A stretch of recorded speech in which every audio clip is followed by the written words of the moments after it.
Indiana AG Todd Rokita to be reprimanded for comments about abortion. Dr. Caitlin Bernard Show.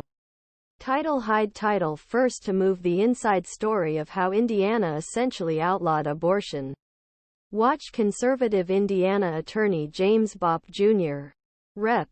Renee Pack, and reporter Niki Kelly put context of the fight for abortion access in state of Indiana.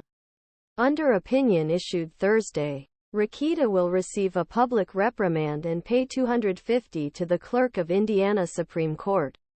Opinion. Rokita's doctor Caitlin states that her description of Bernard as an abortion activist who pretended to be a doctor and had a history of failure to report was abuse.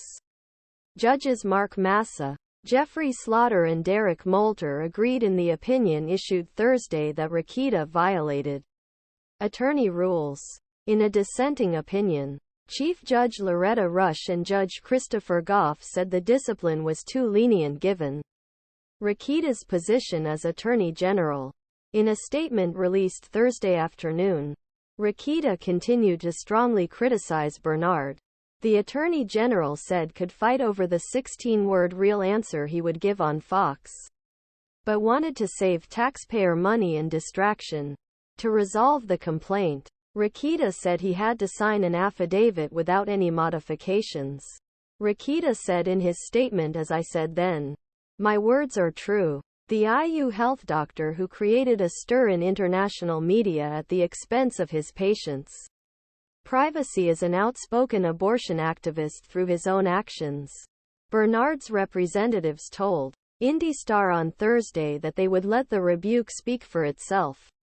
What Todd Rokita did wrong. The Indiana Supreme Court's disciplinary panel filed criminal charges in September, alleging Rokita violated rules of professional conduct by making statements about Bernard in the case of a 10-year-old Ohio girl who sought an abortion in Indiana.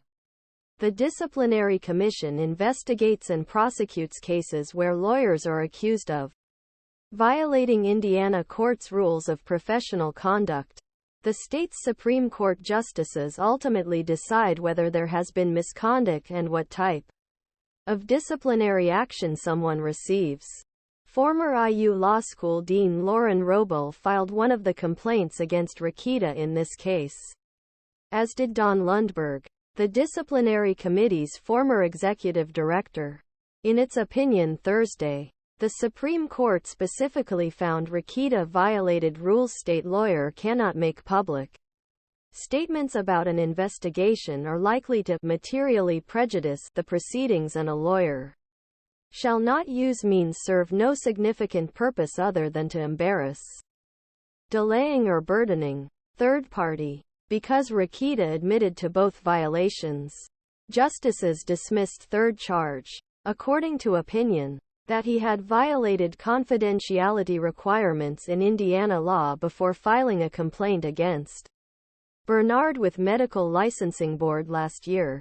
Kathleen Clark, a law professor at the St. Louis School of Law, said Rokita's explanat